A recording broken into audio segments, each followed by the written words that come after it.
All right, good day, everyone. Welcome to day 2 of Introduction to Hydrogen Fuel. Today, we're going to be talking about different sources of hydrogen, how they are generated, or related conversion processes. As a reminder, we have a 4-day agenda. The first day was for introductory concepts to hydrogen. Second day today, we'll be talking about the hydrogen sources and conversion processes. Tomorrow, we'll be discussing hydrogen storage and transportation technologies. And on the last day, we will touch briefly on safety, risk, cost, and you prepare for your final main quiz. So I would like to give Ibu a few minutes in case you had questions from anything we discussed yesterday, day 1.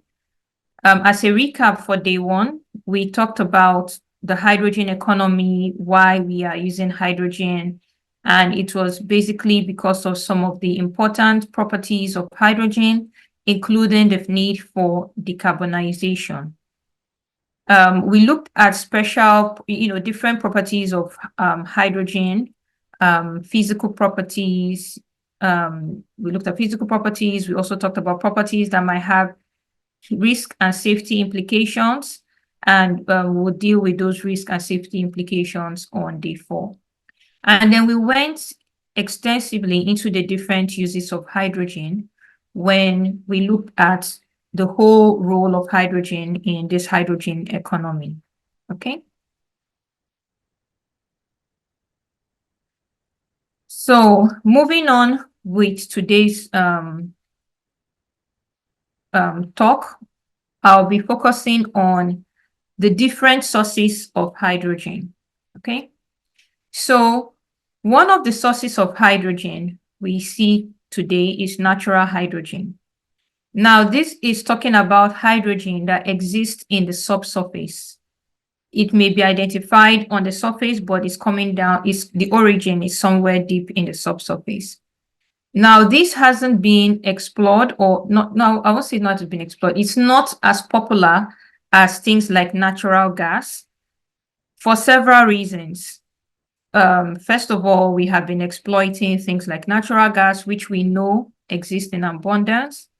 And secondly, we may not have had sufficient tools to measure and detect the presence of hydrogen. And of course, before now, there wasn't really a strong driver for it. So let's talk about natural hydrogen. It is still a concept that, is beginning to gain interest. People are beginning to explore for it, beginning to learn how can we generate it, and to understand what are the environmental implications of it. What's the levelized cost of the hydrogen associated with it? So this is still something that is in, research, early development, and just finding out more stage. But on the figure that you have, what you see, numbers 1 through 3, are talking about how this natural hydrogen is generated. So you can generate it through radiolysis. And by radiolysis, what it means is that some radioactive elements in the subsurface are in contact with water and split water the way we have electrolysis, which we'll talk about. So it splits the water into hydrogen and oxygen molecules. In the second one, too, we have serpentinization. And with serpentinization, we're looking at some iron-rich bearing rock in the subsurface, for which when they come in contact with water, it generates some other substances, but it releases hydrogen. And then the third one is what we call deep-seated hydrogen that is coming from the mantle of, deep within the subsurface. And then due to the presence of faults or tectonic plates boundaries, this hydrogen is able to seep up into the subsurface where we can access. So these are 3 ways in which the hydrogen can be generated. But this hydrogen could also be lost or, just not completely stored, okay? So what we have in 4, 5, and 6 are different ways in which hydrogen that is generated naturally we can lose it. And this also has implications for trying to store hydrogen in the subsurface. So the first one is through seeps. If we have some connected water bodies or some pathways, faults, fractures, connected to those sources of hydrogen that have been generated, the hydrogen can pass through those pathways and come up into the surface. And in that case, we have lost it because it's not easy for us to then, get this hydrogen, harness it the way we would do for things like natural gas on the ground. The second one, which is reading number 5, is microbial consumption. So basically what happens is that these microbes, they feed on hydrogen. So hydrogen is their food. And so when they see hydrogen, they begin to eat it. And so if, let's say, 100 meter cubes of hydrogen was generated through stages 1, 2, or 3, when they come in contact with this microbe-eating, hydrogen-eating microbes, we actually lose some of the hydrogen to this microbial consumption. And in the end, we may not get the volumes we want. They can also even convert this hydrogen into something else.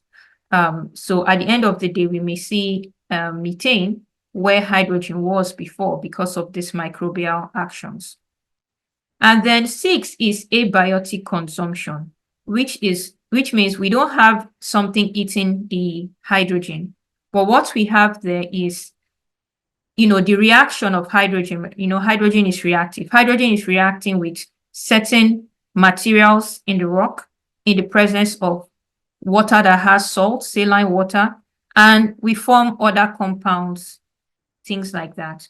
And this is typical of some sources that have been, identified. Let's say in year 1, it was identified that we had 90% concentration of hydrogen. And then by year 5, we come in and we find out that the concentration of hydrogen has reduced, the concentration of methane and maybe CO2 has increased. And so this could be a combination of the microbial reactions as well as the abiotic reactions. So these are ways in which we could lose the hydrogen, the natural hydrogen. And then finally, we have 7, 8, and 9. And this is, how do we extract the hydrogen? If we want to actually get this hydrogen from the subsurface to be able to use it, what are the ways in which we're able to get it? So the first way is when we have hydrogen that is trapped, the way we would see oil and gas trapped in the subsurface. So this could be through some anticlinal structures. It could be an impermeable salt layer that doesn't allow the hydrogen to pass through. And then when we drill through those into those kind of formations, we're able to access hydrogen. So that's basically like hydrogen in sedimentary rocks. So that's what we'll call it. The other one is actually assessing the hydrogen in some formations that are fractured, very close to where it was produced. And so we drill into those formations. We also are able to see hydrogen that is trapped or captured within those places. And then the third one will be when we actually try to increase the volume of hydrogen or the volume of hydrogen that is produced. And so this is, we inject water with some other additives or some other techniques to try to speed up the reactions in the subsurface to generate hydrogen. So this hydrogen that is, generated through the enhanced method combines with any existing hydrogen and we're able to produce it. I saw a hand raised, so let me check in the Q&A. Okay, these questions are directed to Dr. Ahmed about the material of the class. I may not release the material of the class, but the videos will be available for you to go through at your convenience. Okay. Right.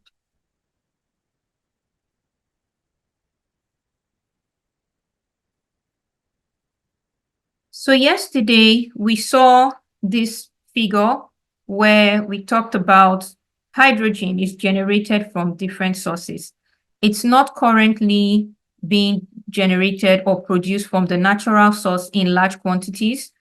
We have a site in Mali where hydrogen is being used for electricity generation, but most of the hydrogen we use today comes through some of these processes that are converted from traditional energy sources. And we're going to look at them today. So we could have renewable energy resources that supply electricity for us to generate hydrogen. We could also have natural gas that goes through a conversion process to generate hydrogen. Same thing with things like coal and biomass, okay? If in any of these processes we release CO2, which we are going to see as we look into those processes, it's possible to extract or capture that CO2 and store it. And again, these are measures that are being taken to try to, minimize the impact of CO2 on our environment. So if you're able to capture the CO2 from your process and store it, then you make your process of hydrogen generation much cleaner, okay? So that's what we're going to talk about, focus on mostly today.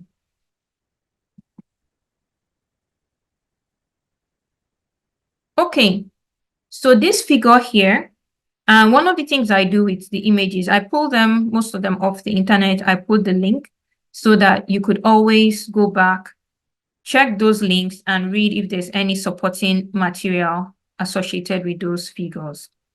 So in this particular one, it lists different hydrogen production methods, both the ones that are, commercial and the ones that are even in research phase and things like that. So this is all of it. It talks about the fossil fuel-based methods and the renewable resources methods, okay?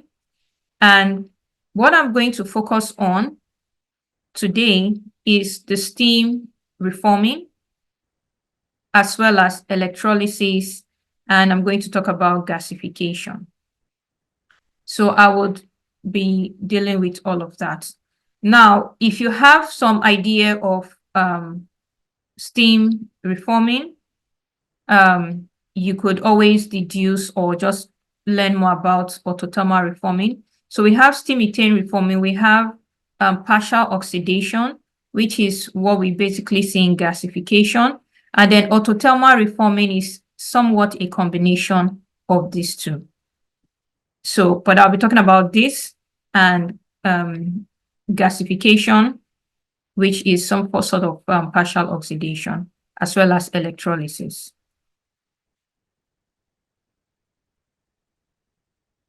So there's a question on the natural hydrogen is the enhanced extraction in the presence of any catalyst. So if we define a catalyst as anything that speeds up the reaction, then yes, there are different kinds of catalysts, but it may not be the kind of industrial catalyst that we are used to. It could be just things like changing the properties, putting something inside the water that would help the reaction to go faster. So this is one of the things that can be done. And there are several other techniques for enhancing the speed and the rate of reaction. Another one is increasing surface area. Another one looks at temperature. So there are different methods in which you could try to speed up the reaction.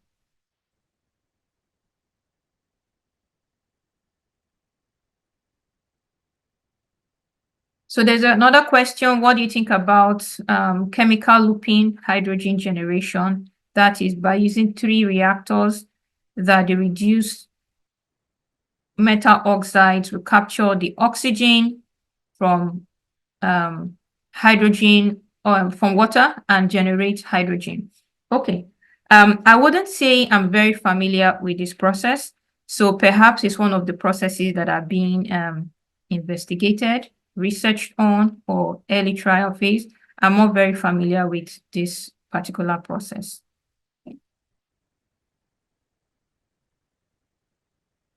But all methods of trying to generate hydrogen are welcome, as long as you can demonstrate you're not using so much energy, the energy intensity is not so much, the carbon intensity is also not so much, and cost is also optimal. Okay, let's go to the three hydrogen production methods that I will be focusing on today. Okay. So the first one is steam methane reforming. And so basically what we're doing here is we are trying to get natural gas, which consists mostly of methane, hence the name steam methane reforming.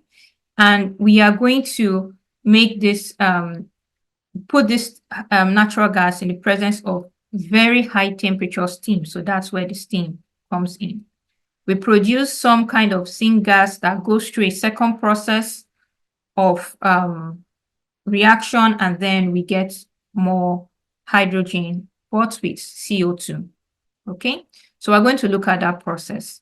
The other one is gasification. So we're going to bring coal that is very rich in carbon, C, and bring it in the presence of some amount of oxygen, but steam. There's also high temperature steam. So we have C plus H2O in the presence of just some amount of oxygen. Now, the oxygen there is not enough to allow for combustion. In this process, we get partial oxidation, okay? We get a syngas, which is then goes through another process, and we get the hydrogen. In the third one, which is electrolysis, we have water, and then we use electricity to split this water into hydrogen and oxygen. The oxygen goes into the surface, and then hydrogen is collected to use for what we want to use. So we're going to look into the different processes.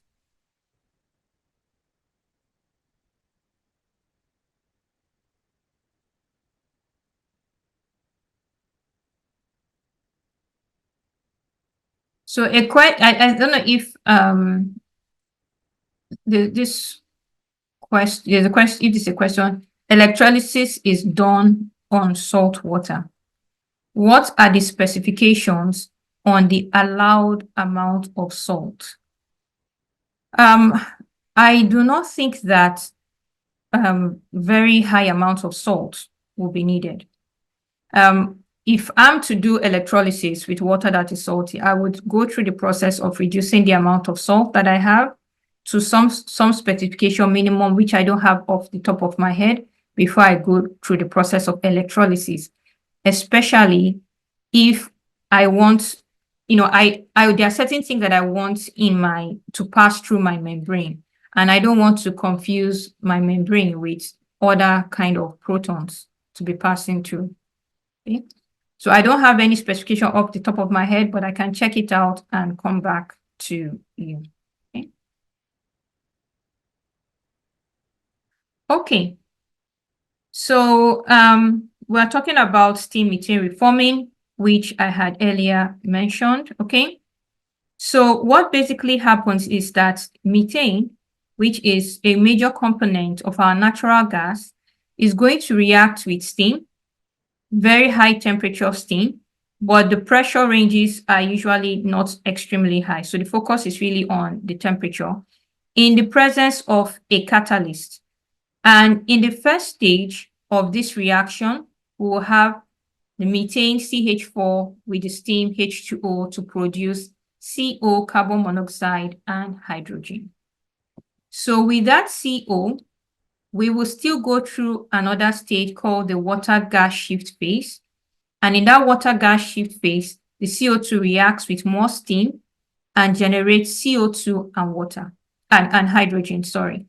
And that is like the final step. We have gotten the hydrogen and we have gotten a stable CO2. Okay. Now, this process releases emissions of CO2 around 8 to 10 kilograms for 1 kilogram of hydrogen that is produced. Second, I need to close something up.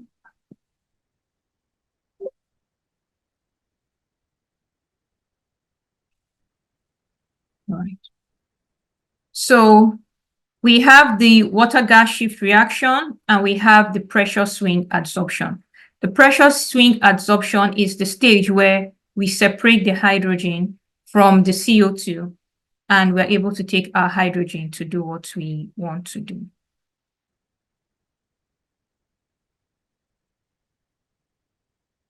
So let's do some small exercise, okay? Hydrogen is to be produced by a steam reforming process.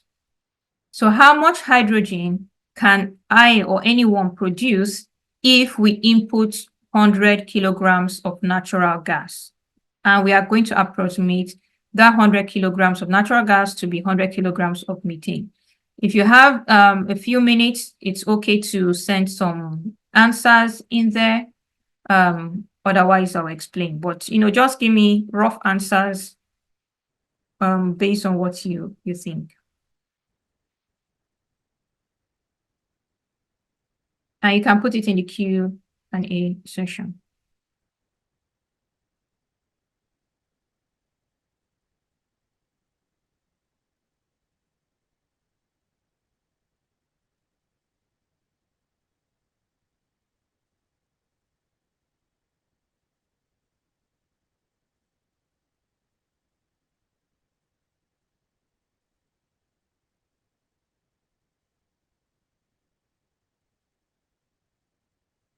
Yes, so Gerardo, it's true that the high amount of CO2 associated with hydrogen production is not good. And that's why we have to think of ways of generating hydrogen with less CO2 produced. Okay. I have one answer. Does anybody else have another answer in terms of kilograms?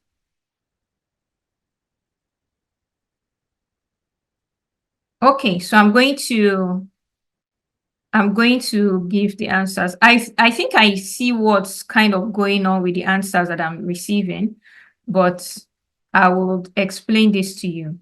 And that's why you need to really take the stoichiometry into consideration. And that's why I put it on the right side of the slide. Okay.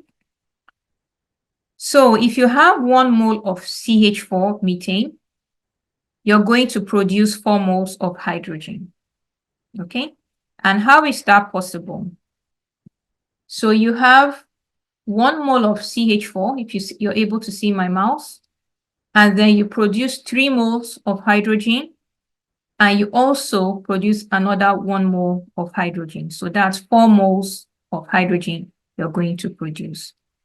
Now, you know that 1 mole of hydrogen, it's about 16 grams. 1 mole of methane is about 16 grams. And 4 moles of hydrogen will be about 8 grams. So it's about a 2 times the amount of methane will give me, so two ratio of 2:1. So methane 2, hydrogen 1.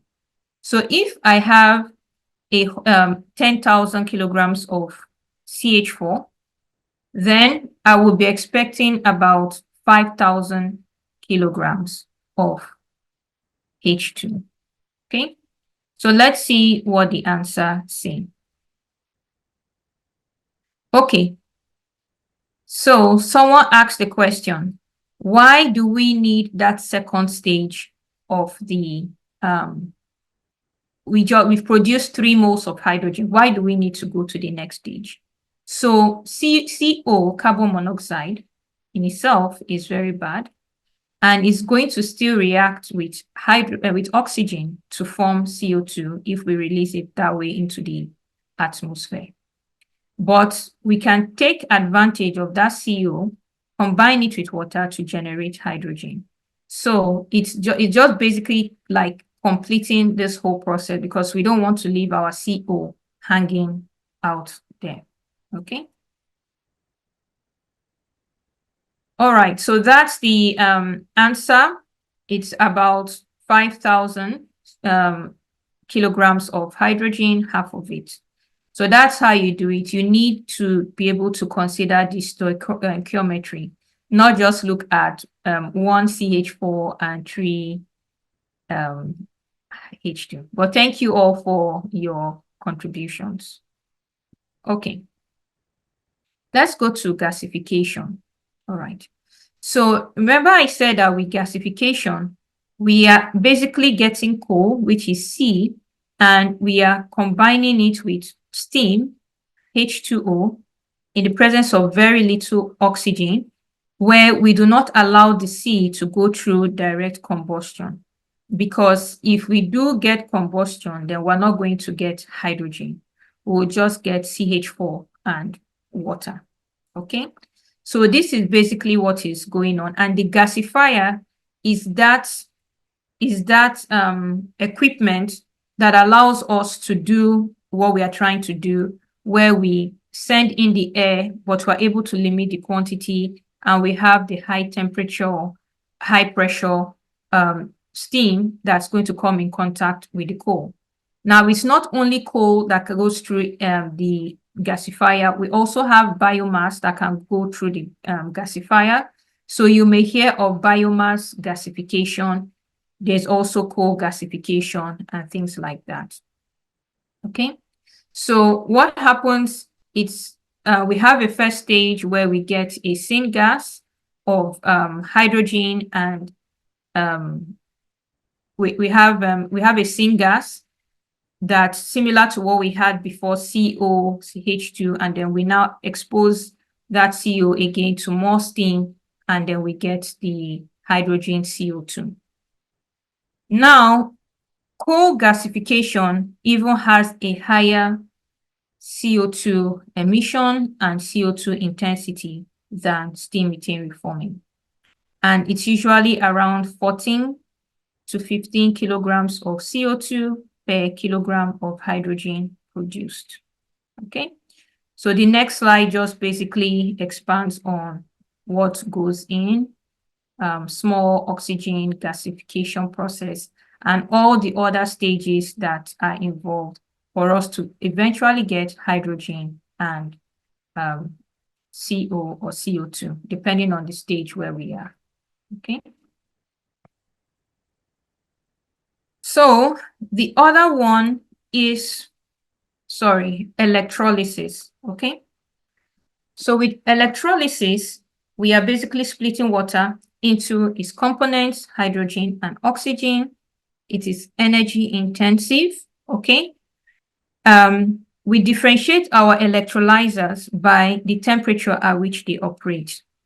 So currently, we use the low temperature electrolysis, LTEs, but there are studies trying to get us to use HTEs.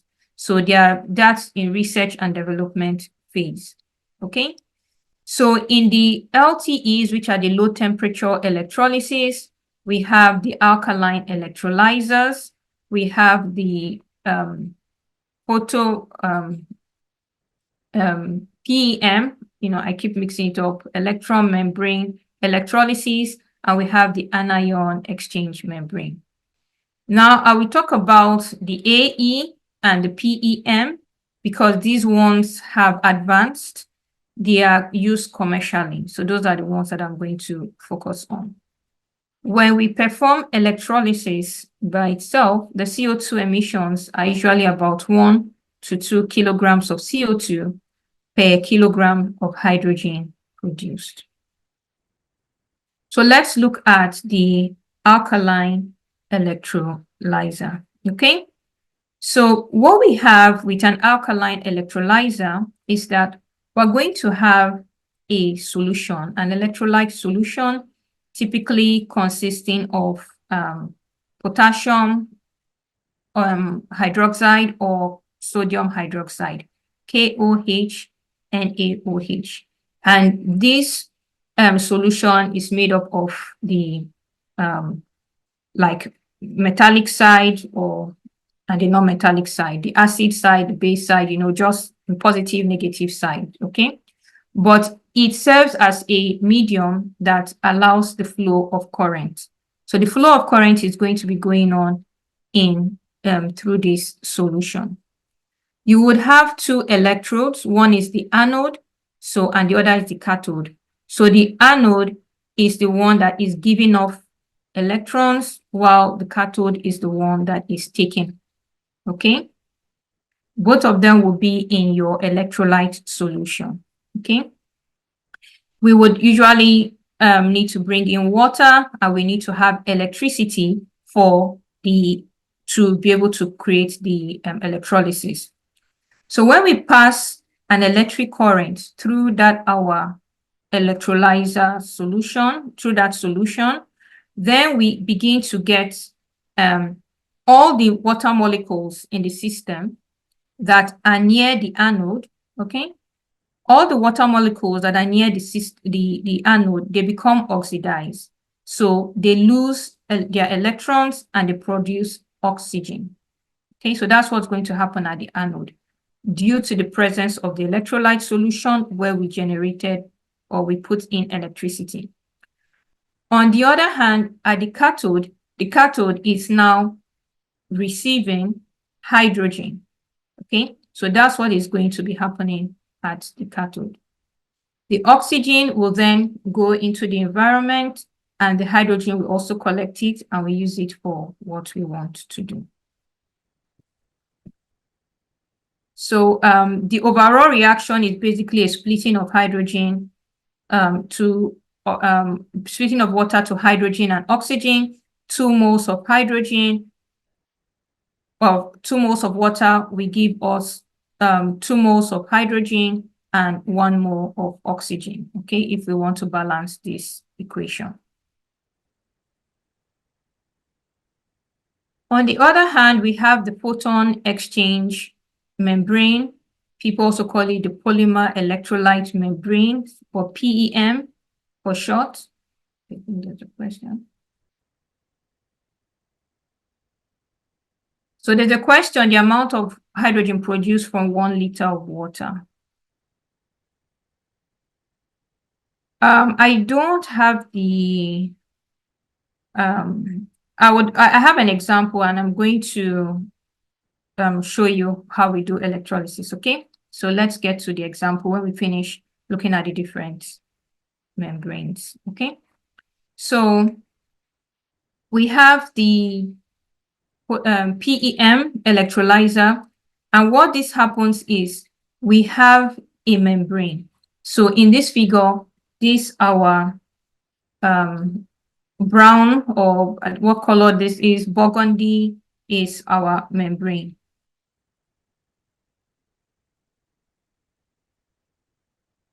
Okay.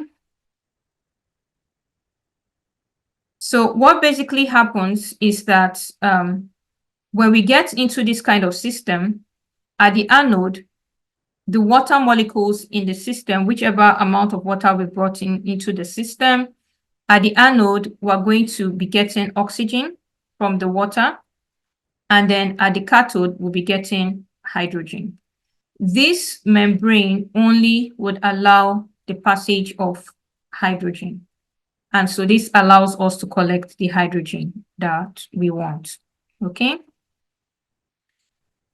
It only allows the positively charged hydrogen ions, and these hydrogen ions come in contact with electrons to form the hydrogen itself. So this is what basically happens with the PEM. So at the anode, we're going to get 2 H2O splitting into oxygen and hydrogen protons. Then we have electrons. The hydrogen would then react with the electrons when they pass through the membrane to form hydrogen itself. Okay. In the first one, we have a solute. In the second one, we have a membrane. So that's the difference. Now, we're going to do one example. Okay. But before I do that, let's look at this table that is here, okay? So on this table, we have different kinds of electrolyzers at different scales, both the commercial, lab scale, early development phase. I did not talk about the solid oxide one. It's on the lab scale for now. So we have the alkaline and the PEM. We have the pressures at which they are operating. And then we have what we call the efficiency. And this efficiency is in the range 50 to 78 for the alkaline and 50 to 83 for the PEM. Okay. So the question that I will first of all ask, okay, if you're told that the alkaline has an efficiency of 78 kilowatts per kilograms of hydrogen, and the PEM has an efficiency of 83 kilowatt hours per kilograms of hydrogen, which one do you think is the better electrolyzer? Is it the alkaline or the PEM? So you can put your answers. There's no right or wrong answer for now. We will discuss it, but put it there. And it looks like somebody was just asking that question, which is more energy efficient. So let's find out, okay?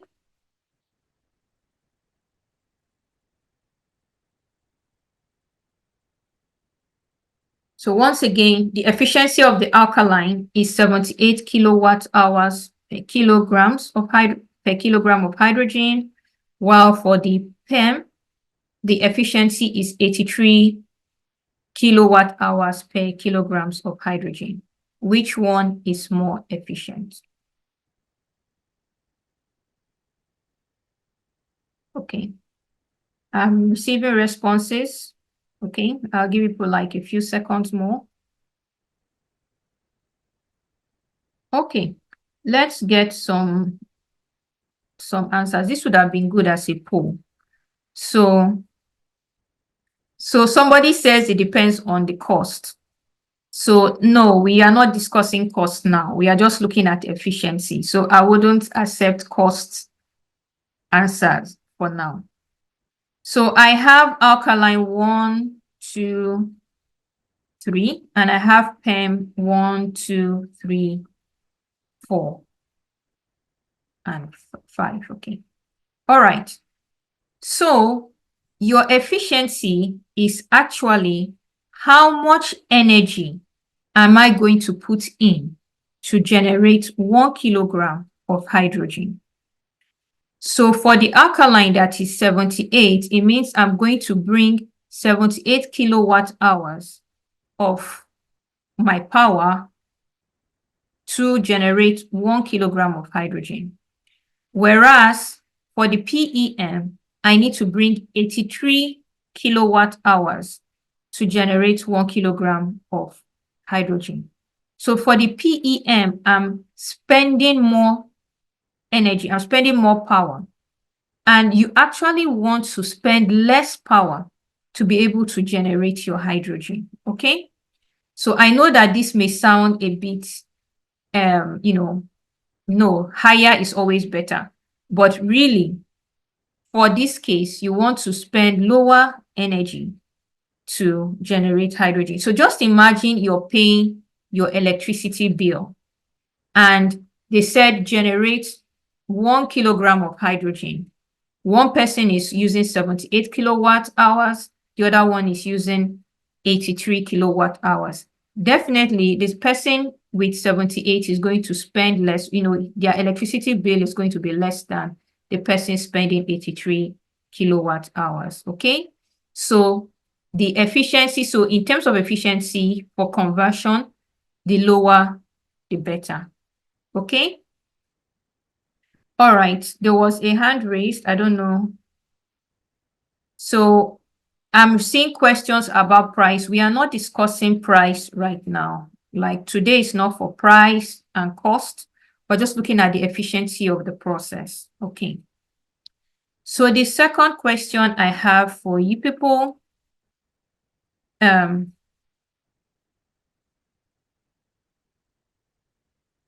a question that says, how does the membrane activate ionic movement? So a membrane is a system that selectively take something in place of another. It's like if I have two gases in a system, there is one gas that this membrane is going to allow to pass through. Let me just put it like a sponge. I have this sponge, and in this my sponge says I'm only going to allow air pass through it. But if you try to put honey through this sponge, I'm not going to let the honey pass through my sponge. So that's basically what a membrane is doing. What is based on some kind of chemical principles that would allow you to select one gas, one chemical over another. So that's how it works. And so when everything is in the system and comes towards that membrane, only the hydrogen protons are going to pass through. Then they will react with the electrons to form the hydrogen molecules. Okay. All right. Good. So now it was predicted, or it is predicted, that in May of 2024, a solar power plant is going to curtail 10,000 megawatt hours of electricity. Okay. If you have your pens and your papers, this is something that is good for you to try to calculate. Okay. The independent system operator for the region is looking to convert this curtailed power to hydrogen. So curtailed power is if you have a system, a power plant that can generate a given amount of power, okay? But because there's no demand for that power, you cannot just leave it running. So you try to stop it or reduce its output so that, you're reducing the output because nobody is going to get that output. Nobody is using it, okay? So that's what you're curtailing it. You're like stopping it. You're preventing it from doing its full potential. So when we have things like renewable energy, it could be solar, it could be wind. And because sometimes in the day, like in the daytime, the sun is so high, we might even exceed, the amount of solar energy that is required. But in the night, we may not have the sun and we actually need solar energy. So one of the good things to do is in that daytime, if you have excess solar energy, you can take that excess energy and convert it to something else.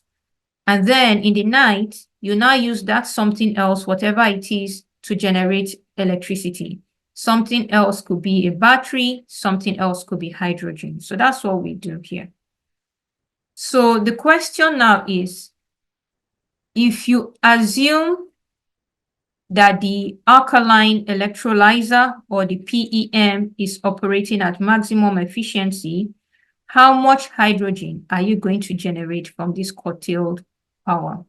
And so before we start, okay, I would just like you to type what is the maximum efficiency for the alkaline and what is the maximum efficiency for the PEM based on this table that you have in front of you. So just put dash and dash, the number you feel is the maximum efficiency. Okay, can put it in the Q&A section.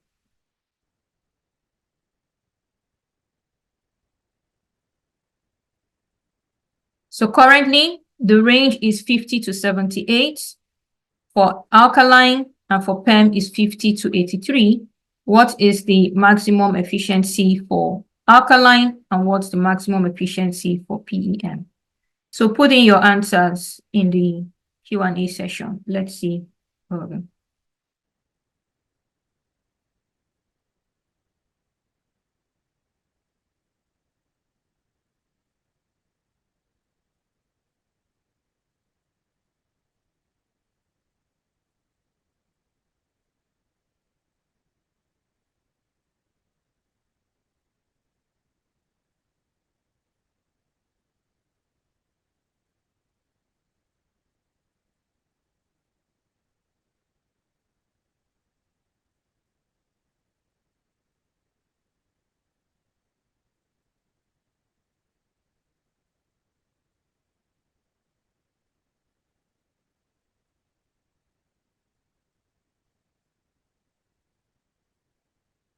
Okay, any more comments? I will just wait for 2 more comments, okay?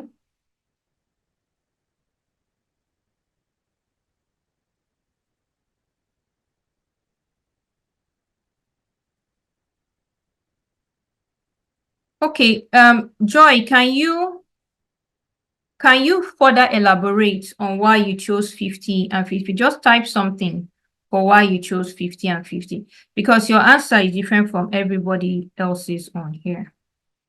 Okay?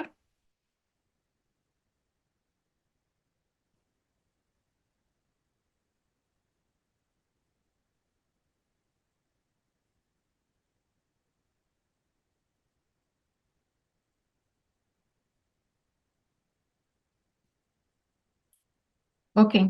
So in the interest of time, I will give you people some feedback. Okay. All right. So what we said was the lower, the better. So the lower one is going to give you the maximum efficiency. So in this case, for the alkaline is 50 kilowatt hour per kg of hydrogen.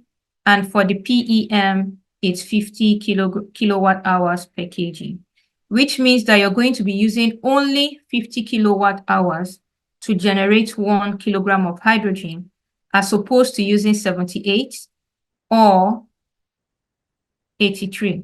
Okay?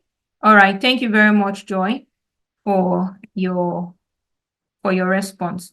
Okay, so for this calculation, what we would basically do is, first of all, you have to convert megawatt hour to kilowatt hours. So it's just multiplying by 1,000, okay? Because you need to do a conversion, you need to be very sure of your unit consistency. And so once you've converted that curtailed power now in kilowatt hour, you're going to divide it by your efficiency. And this efficiency is like energy density, which we did previously. And so what is going to give you is going to be 200,000 kilograms of hydrogen when you divide 10 million kilowatt hours by 50 kilowatt hours of per kg. Okay, so that's what you're going to get. If this is not clear, when you go back to the YouTube video, you just go slowly and listen to it and the explanation. But it's something that I think is just the fact that higher is not better in this case. That's why it's very confusing. That's just the only reason why. Okay. The first time I encountered it, I was like confused. Like, how can you say the higher efficiency is not the better efficiency? Okay. Okay. Fuel cells. So I'm going to touch very briefly on fuel cells. And the reason why is because fuel cells do the opposite of what the electrolyzer is doing. So basically, with your fuel cell, you're going to be bringing hydrogen in combination with oxygen to create electricity and produce water. Okay, would focus mostly on this one on the right, okay, which is the polymer electromembrane fuel cell. Okay, similar to the PEM for the electrolyzer. So it's just reversing the reaction. So in this case, we would have hydrogen come in, oxygen come in. The hydrogen is now going to split into protons and electrons. We now get our hydrogen passing through. The electrons generate current. The hydrogen protons combine with oxygen to release water, okay, at the cathode. So that's basically what's going on. So there's a question if the output from electrolysis is gaseous hydrogen. It would usually be gaseous hydrogen, okay? The pressure range is, as we discussed in, the previous slide, they all have different pressure ranges. But when it comes out, it will mostly be gaseous. If not gaseous, supercritical. but it wouldn't be liquefied. That's one thing for sure, because we need to really reduce the temperature to get it in liquid form. Okay. What else? The colors of hydrogen. So by looking at all the different, carbon intensities related to hydrogen and the different production technologies, there are ways in which we come up with the colors of hydrogen. And many of you would have heard blue hydrogen, green hydrogen, gray hydrogen, blah, blah, blah. Okay. So let's just take some time to see what these are. So we'll start with gray hydrogen. And with gray hydrogen, we're talking about the hydrogen from steam methane reforming. We have natural gas combining with natural gas going through the SMR process to generate hydrogen. That process generates CO2, if you remember. We also saw the amount of CO2 being generated. So it's called gray hydrogen. There's hydrogen, but it's associated with a certain amount of CO2. We have this the black or brown, which comes from the coal gasification. So remember that the carbon intensity of the coal gasification was much more than SMR. So that one has its own color, which is brown or black. Now, if you decide that you want to capture the CO2 that came out of the gray hydrogen process or the brown or black hydrogen process, you capture that CO2 and you store it or you utilize it, you're going to be getting blue hydrogen, which means you're making that process cleaner. You're reducing the carbon intensity of that process, okay? Then you have green hydrogen. Green hydrogen is the one produced by the electrolysis of water, but using a renewable energy source, okay? So you're using something like solar, wind, geothermal, you get the green hydrogen, okay? You have purple or pink, which is from nuclear energy. If you use nuclear energy, there's turquoise, which is produced by one of those processes of thermal splitting of methane. It's in the list of different hydrogen production technologies that I didn't talk about. And then there is white hydrogen, which comes from the natural hydrogen. That, the natural hydrogen that I talked about is usually what will give us white hydrogen. And then yellow hydrogen would come from, if we're using electricity directly from the grid, not necessarily from solar or wind or whatever. This is from the grid, gives us yellow. You also hear of gold hydrogen. So all of these are dependent on the way it's produced, how we source for the hydrogen, and what are their associated carbon intensities. Okay, I think that is where we should be ending for now. If you have time, we can do quiz, but let's see if we have questions. Okay. Yes, so I've answered the one of if hydrogen is gas. Yes, so the color of the hydrogen depends on the source, how it's produced, and its carbon intensity. Are there any other questions for me?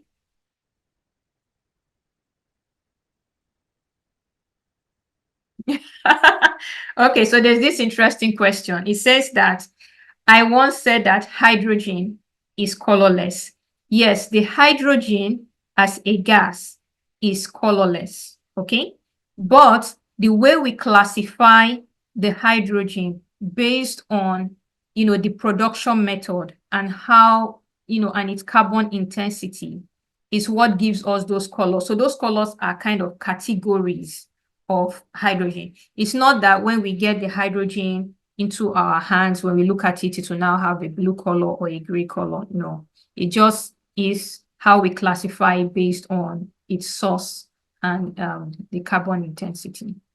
Okay, thanks for that question, Abdulwasi. Okay, all right, I will share my screen.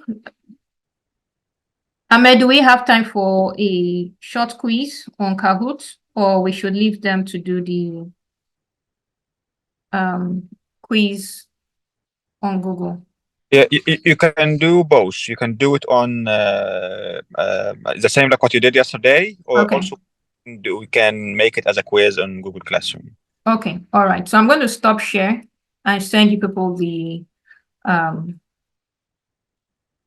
link. Okay.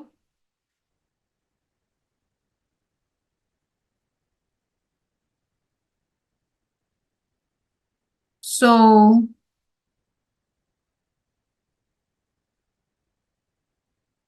okay, I'm going to share my screen soon.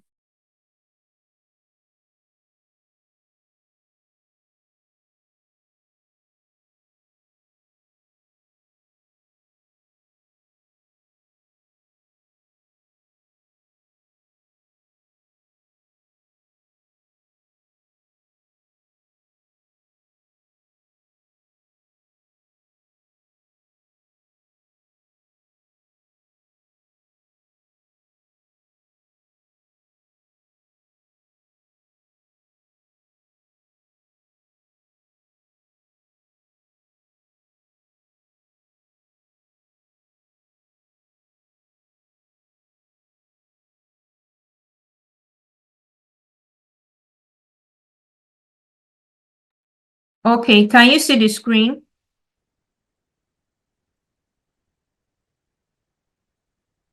Let me see if there are questions. Okay. Okay, so you can join. All right. We will just spend a few minutes on this. The questions are out there on Google for you to access. Okay. So how do I send the Google Classroom information to them, Ahmed? I texted this to you. Okay, okay, I see. Okay, to everyone. Okay, just send it to everyone. Yes, okay.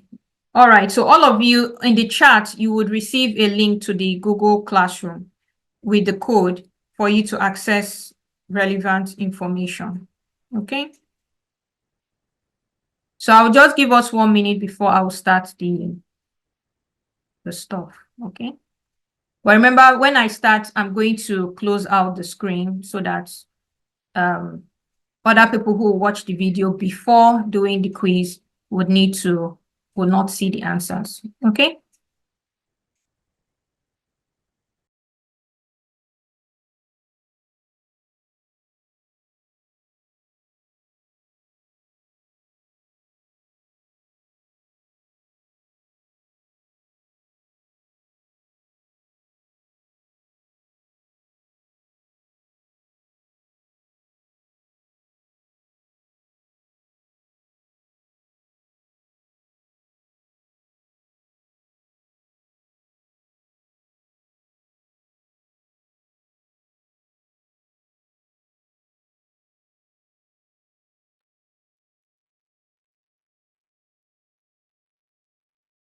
Okay.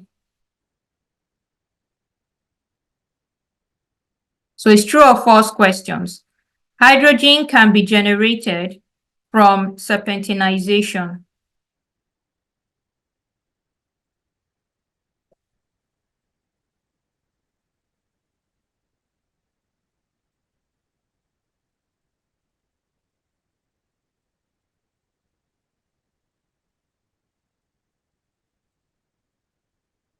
Okay. Second question, microbes increase the amount of hydrogen in natural hydrogen sites. Microbes increase the amount of hydrogen in natural hydrogen sites.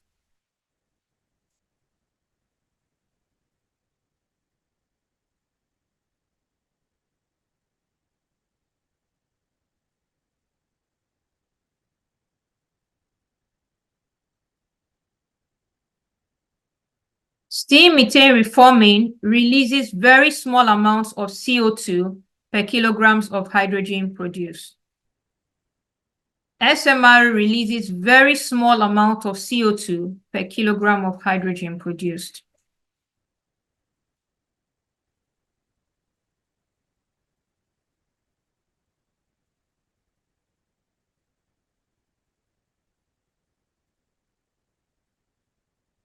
Coal gasification releases large amounts of CO2 per kilogram of hydrogen produced. Coal gasification releases large amounts of CO2 per kilogram of hydrogen produced.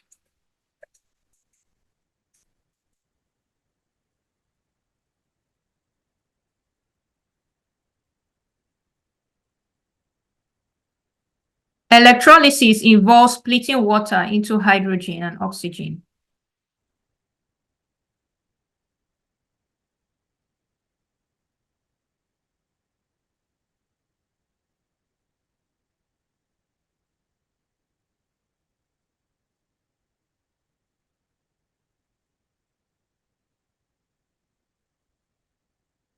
So this was an almost perfect answer.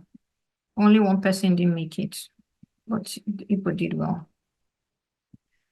All right. Electrolyzer A's efficiency is 50 kilowatt hour per kg, and electrolyzer B's efficiency is 70 kilowatt hour per kg.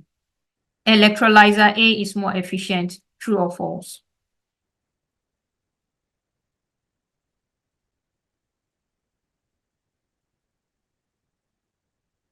A is 50, B is 70, A is more efficient.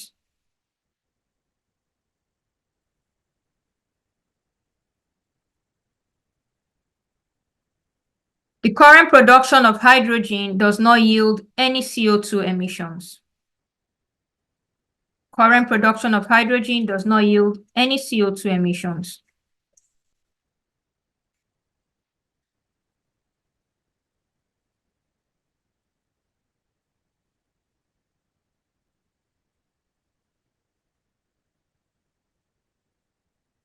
Almost perfect answer. Good. We're learning. Fuel cells produce hydrogen and oxygen. Fuel cells produce hydrogen and oxygen.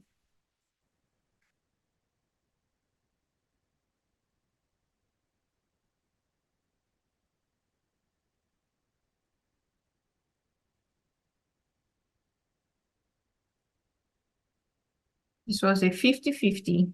Okay.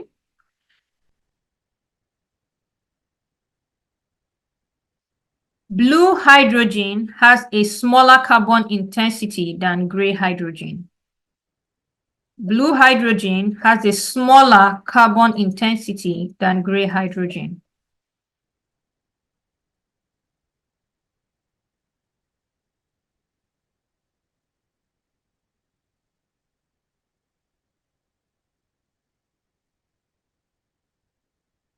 And the last question,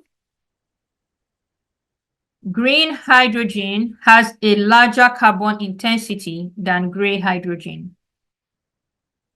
Green hydrogen has a larger carbon intensity than gray hydrogen.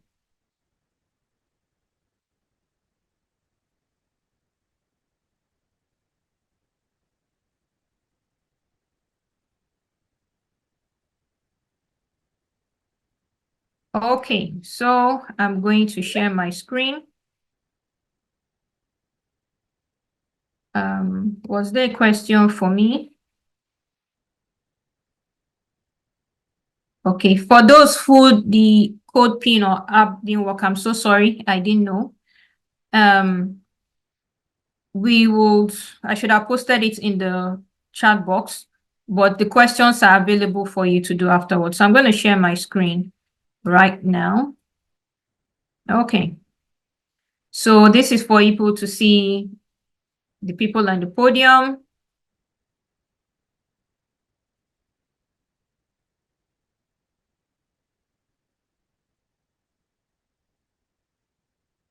Congratulations, Joy, Ali, Nero, Anand, Judisco, and thank you all for today. I look forward to seeing you tomorrow. Okay.